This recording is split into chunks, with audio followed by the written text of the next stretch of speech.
ये बात है सन 1990 की, जब दिल्ली के एक व्यक्ति ने एमआरएफ कंपनी के 20,000 शेयर्स खरीदे। तब एमआरएफ कंपनी के एक शेयर की कीमत लगभग 10 रुपए थी, यानी कि लगभग 2 लाख रुपए उस व्यक्ति ने एमआरएफ कंपनी में इन्वेस्ट कर दिए थे।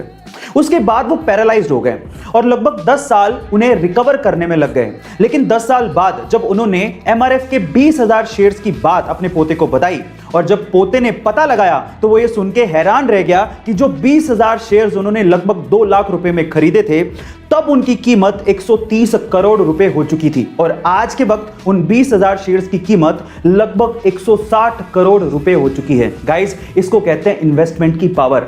हम मिडिल क्लास लोग ज्यादातर अपनी सेविंग्स को या तो एफडी में या आरडी में रखते हैं, लेकिन अगर उसका 10 या 20% हिस्सा भी हम लोग इन्वेस्ट कर दें तो शायद हमारे वारे न्यारे हो जाएं। तो आज ही इन्वेस्टमेंट शुरू करिए, लिंक डिस्क्रिप्शन बॉक्स में गिवन है। आजकल लड़कों और लड़कियों को सेल्फी लेने का और फोटोज खिंचवाने का बड़ा शौक होता है। ऐसी एक लड़की ने बहुत ही खूबसूरत गार्डन में एक फोटो खिंचवाई।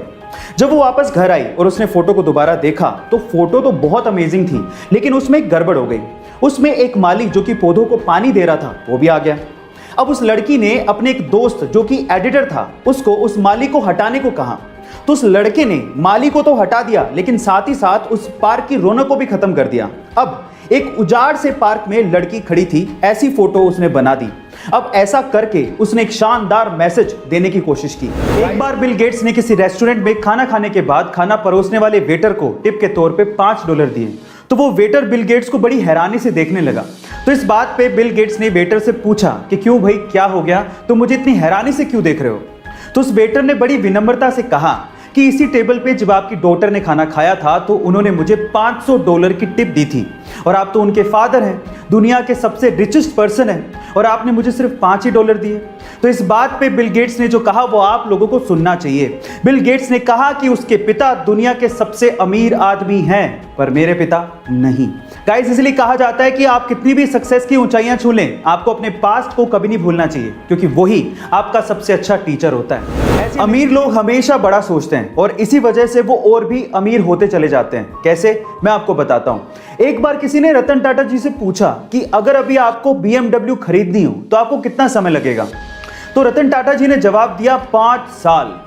तो उस बंदे ने कहा कि 5 साल, आप तो इतने बड़े बिजनेसमैन हैं, मैंने तो सोचा कि आप चुटकियों में खरीद लेंगे, तो 5 साल कैसे।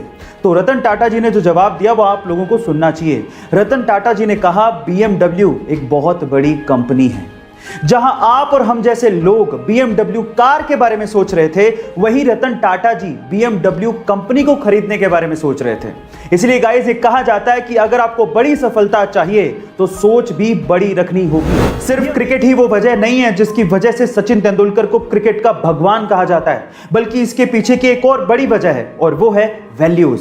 इसे एक एग्जांपल से मैं आपको समझाने की कोशिश करता हूं। जब 1996 के वर्ल्ड कप में बहुत सारी टोबैको और सिगरेट कंपनीज क्रिकेटर्स को एंडोर्समेंट के लिए या फिर एडवर्टीजमेंट के लिए अप्रोच कर रही थी, तो बहुत से नामी क्रिकेटरों ने इन्हीं सिगरेट और टोबैको कंपनीज के स्टिकर लगा लगा के बैटिंग की थी और इन कंपनीज को एंडोर्स किया था। लेकिन सचिन तेंदुलकर ने ऐसा नहीं किया।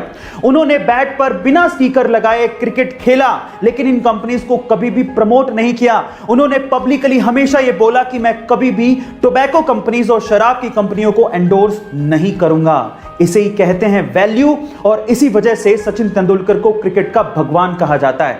गाइस, आपको ये इंफॉर्मेशन कैसी लगी चैट सेक्शन में जरूर लिखिएगा और ऐसी वीडियो के लिए YouTube पे हमारे चैनल को सब्सक्राइब कर लीजिएगा, वीडियो को शेयर करिएगा और लाइक करना मत भूलिएगा। मिलते हैं अगली वीडियो में।